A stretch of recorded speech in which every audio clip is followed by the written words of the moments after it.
قرآن الفجر.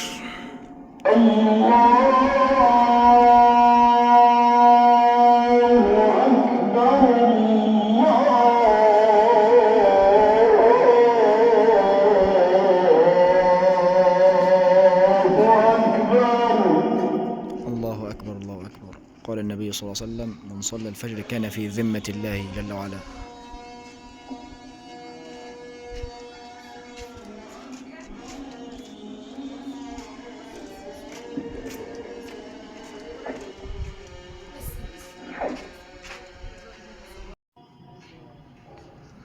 قال صلى الله عليه وسلم: من صلى الفجر أو من صلى الصبح كان في ذمة الله جل وعلا.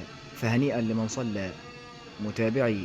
أسأل الله جل وعلا أن يجعلنا جميعا في ذمته، وأن يوفقنا ويسدد خطانا ويرزقنا جميعا من حيث لا نحتسب. آمين يا رب.